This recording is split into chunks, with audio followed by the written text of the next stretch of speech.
नमस्कार. प्रकाश on basics वर आपलं स्वागत आहे. मी प्रकाश जोग. गेल्या वेळेस युरेनियम 235 पासून न्यूक्लिअर एनर्जी कशी मिळते हे आपण बघितलं. हाच खरं तर न्यूक्लिअर एनर्जी युरेनियम 235 हा प्रमुख स्रोत आणि दिवसेंदिवस याचा उपयोग वाढतच जाणार आहे. त्यामुळे युरेनियमची सर्वंकष माहिती आपल्याला असणं एक सामान्य हुशार माणूस म्हणून आवश्यक आहे. ते काही शब्द वापरतात त्याचे how, what, when, Y, where वगैरे. युरेनियमच्या बाबतीत आपल्याला समजलं तर युरेनियम म्हणजे काय, कसं वापरलं जातं आणि त्यातल्या मागचं विज्ञान काय आहे, त्याच्या मागचं इंजिनिअरिंग काय आहे, हे लक्षात येईल.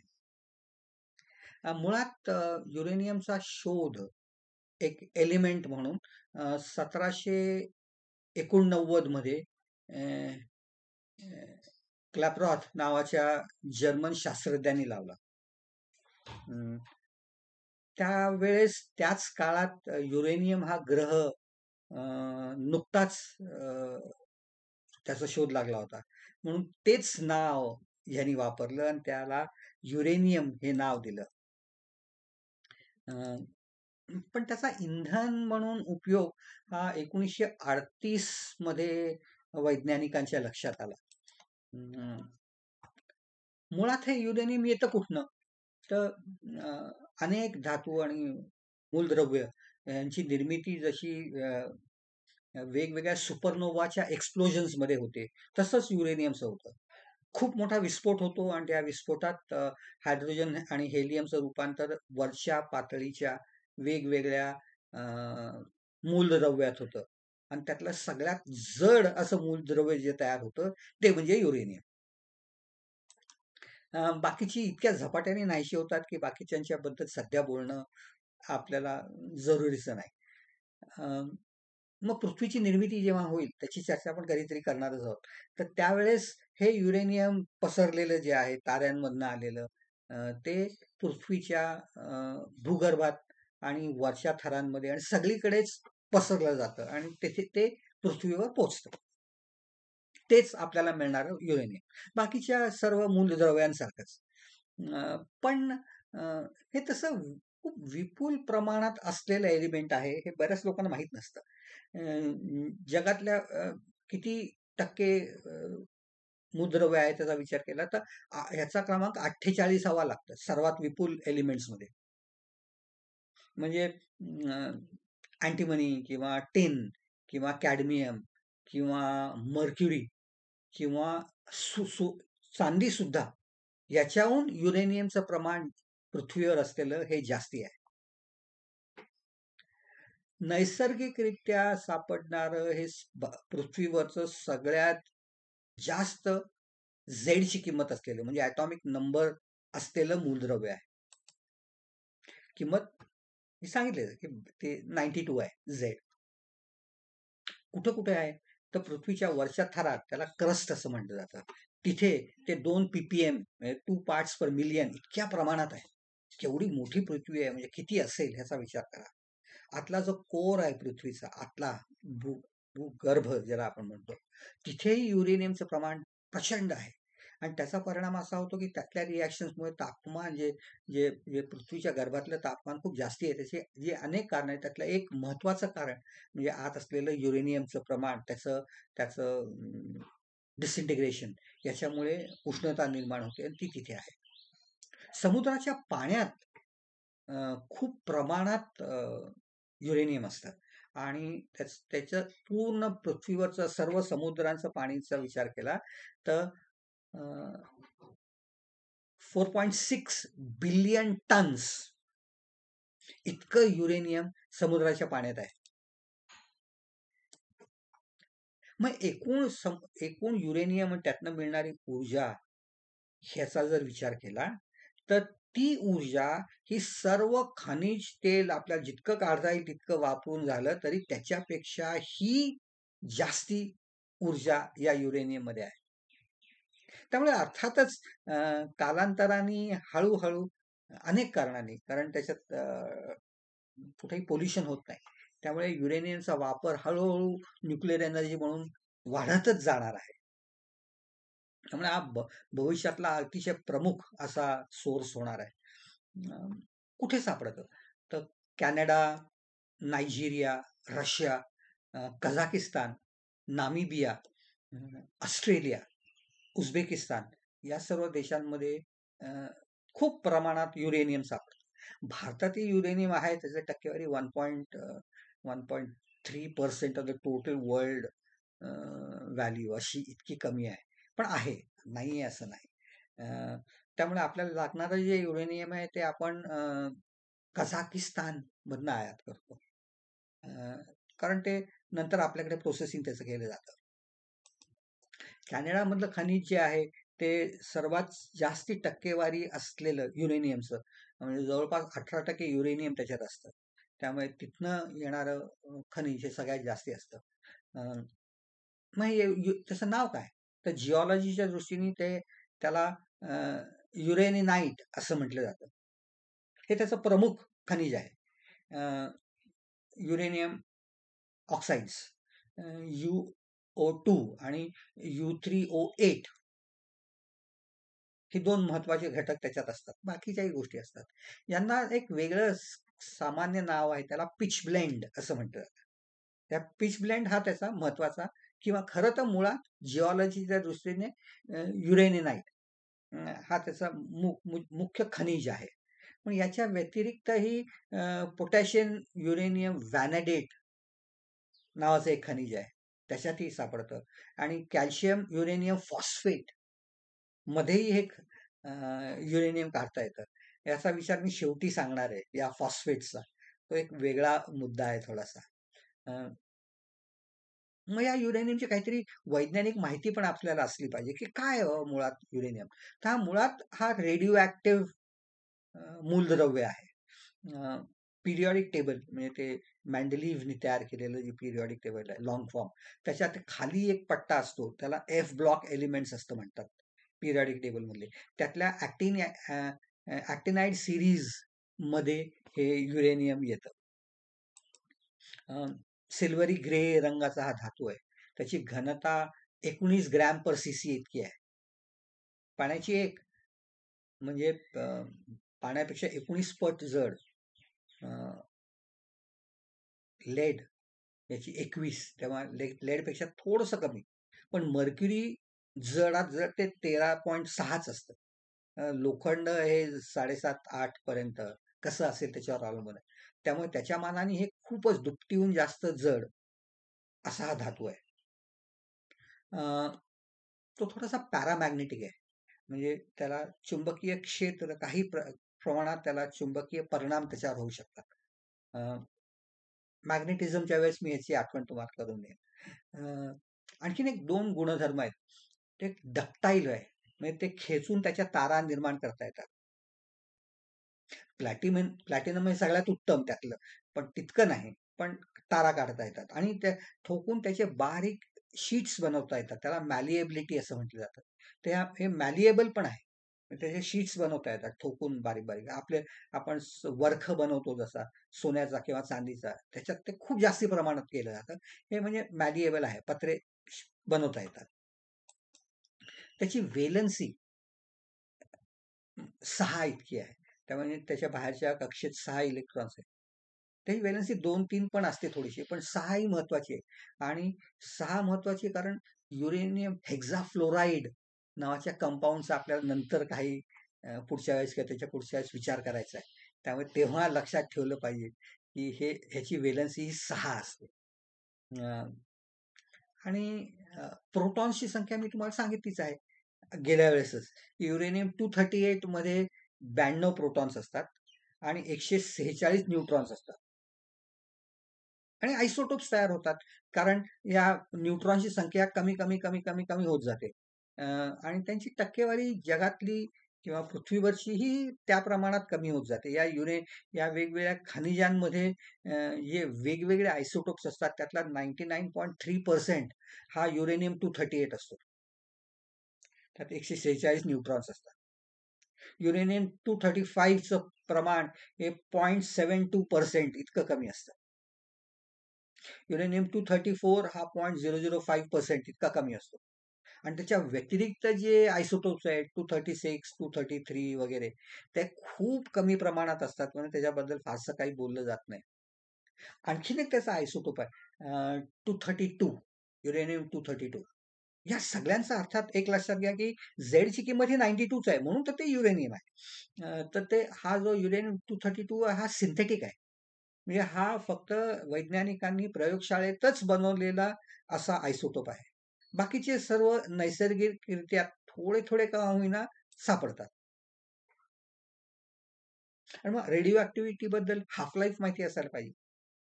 तर युरेनियम 238चं हाफ लाईफ हे 4.6 बिलियन इयर्स इतकं आहे.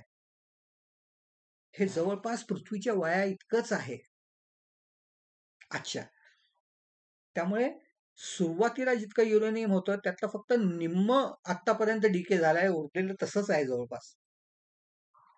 आणि युरेनियम 235 जे आहे त्याचं हाफ लाईफ हे 0.7 बिलियन इयर्स इतकं आहे.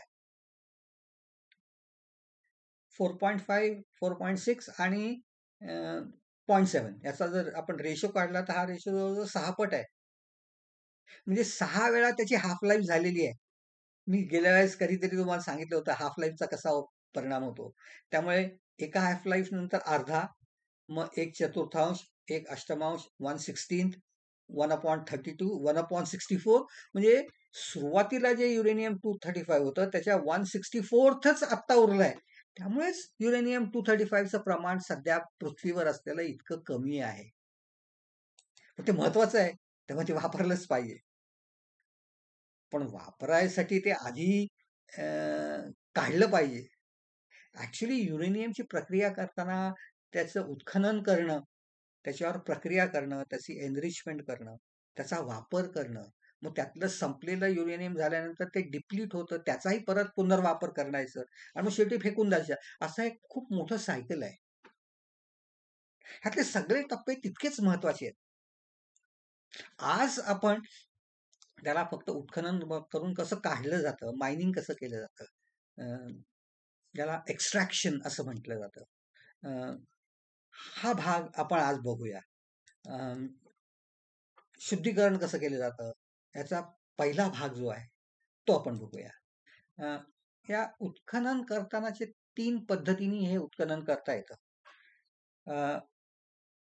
पारंपरिक प्रचलित खोल भुयारं खणायची आणि त्यातनं आडवी भुयारं खणून त्यातनं खनिज फोडून बाहेर काढायचं आणि मग ते बाहेर आणून त्याच्यावर प्रक्रिया करायची. हा एक मार्ग सगळ्या धातूंना असतो, तसाच यालाही आहे. दुसरी पद्धत आहे ओपन पिट मायनिंग. म्हणजे जेव्हा खनिज हे पृथ्वीच्या वरच्या पातळीच्या अगदी जवळ असेल तेव्हा भुयार खणायच्या ऐवजी ते अख्खा भागच खणायला सुरुवात केला जातो आणि याला ओपन पिट मायनिंग असं म्हटलं जातं. त्यातनं मग ते खनिज बाहेर काढलं जातं. आणि तिसरा भाग म्हणजे इन सिटू मायनिंग असं म्हटलं जातं त्याला. म्हणजे जागेवरच युरेनियम बाहेर काढणं आहे तिथनं. ह्याला इन सिटू पद्धत असं म्हटलं जातं. आणि जगात सध्या ही तिसरी पद्धत जवळपास 50% ठिकाणी वापरली जाते. उत्तम ओर हे कॅनडामध्ये आहे, तिथे ही पद्धत जास्ती प्रमाणात वापरली जाते. आणि पद्धत समजण्यासाठी खूप सोपी आणि छान आहे. हे कसं काढलं जातं. भुयारं तर आपल्याला माहितीच आहे, साधी सरळ आहे. ह्या पद्धतीत एक रिक्वायरमेंट आहे. खनिज जे आहे ते सछिद्र किंवा पोरस लेअर मध्ये असेल आणि त्या लेअरच्या वर आणि खाली नॉन पोरस लेअर्स असतील तर त्यांच्यासाठी ही पद्धत वापरली जाते. जिओलॉजीमध्ये अशा लेअरना स्ट्राटा असं म्हटलं जातं.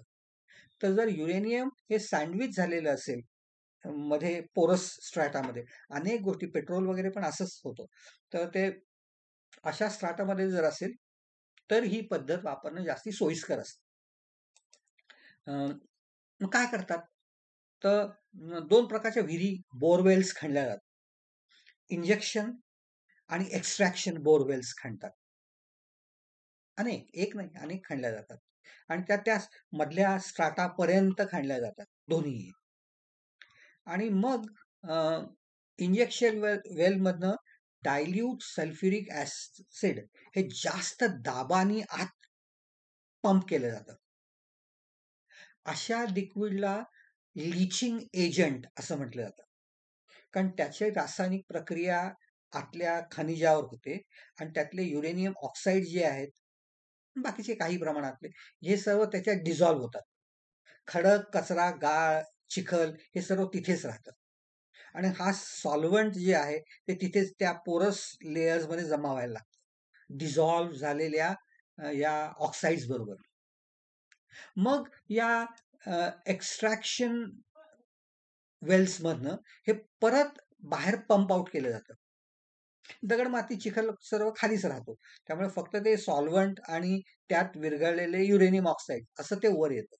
त्यामुळे शुद्धता पुढच्या प्रक्रियेसाठी ही पद्धत सगळ्यात सोपी आणि छान आहे. मग मोठ्या आयन एक्सचेंजच्या कॉलमच्या ठिकाणी या सोल्युशनला नेले जातात आणि युरेनियम आयन्स त्यापासून वेगळे केले जातात. उरतं काय, तर परत ते ओरिजिनल लिचिंग सॉल्व्हंट परत उरतं. मग ते तसंच परत पंप केलं जातं आतमध्ये आणि परत ही सायकल रिपीट होते. म्हणजे अशा पद्धतीने हे युरेनियम ऑक्साईड्स बाहेर काढले जात असतात.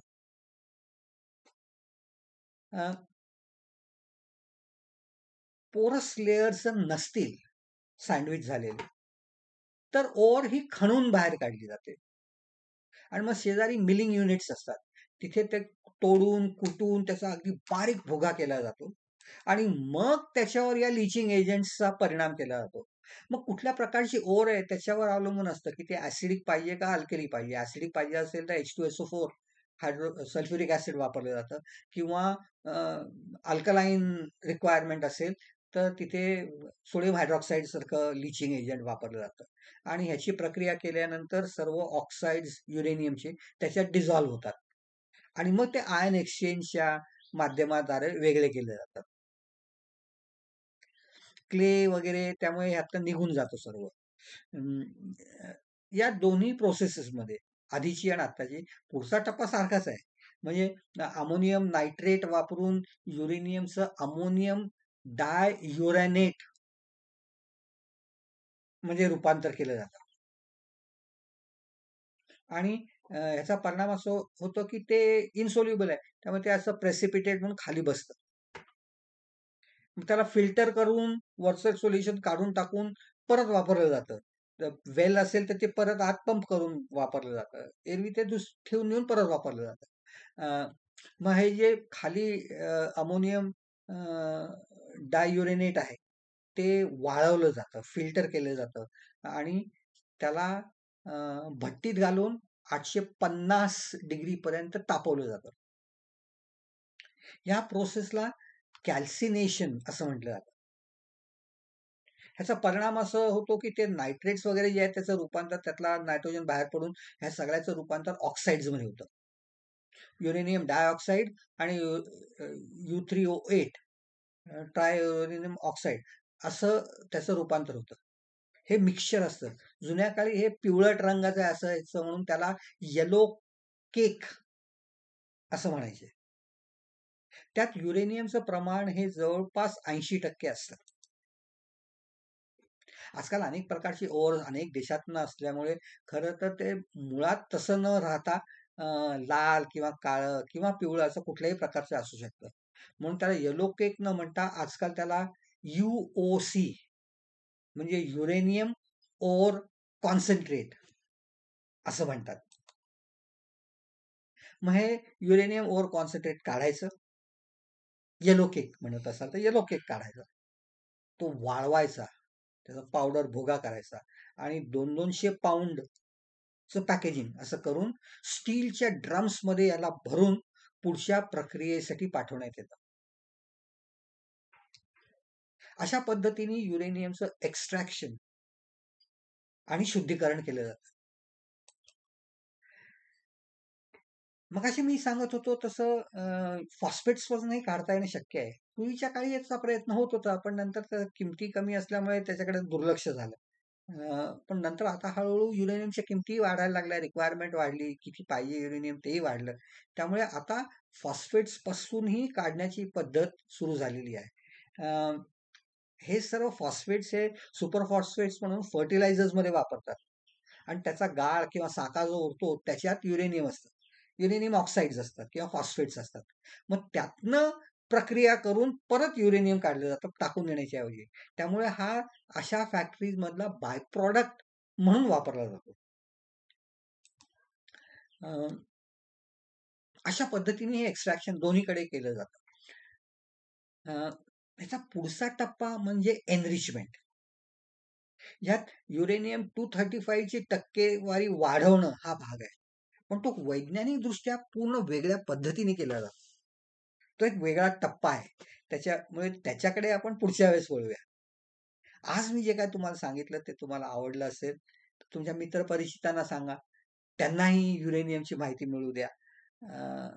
खूप इंटरेस्टिंग एरिया आहे आणि पुढचे टप्पे तर तितकेच महत्त्वाचे आहेत. त्यामुळे चॅनलला लाईक करा, सबस्क्राईब करा, बेल आयकॉन दाबला तर पुढचं लेक्चर कधी आहे तेही लक्षात येईल. किंवा आल्याबरोबर तुम्हाला समजेल. त्याच्यात युरेनियमचं एक्स्ट्रॅक्शन झाल्यानंतर एनरिचमेंट कसं केलं जातं याचा आपण विचार करू. आणि त्याच्यानंतर सगळ्यात पुढचा टप्पा म्हणजे त्याचा वापर कसा केला जातो रिॲक्टर्समध्ये त्याचा विचार करूया. तोपर्यंत नमस्कार.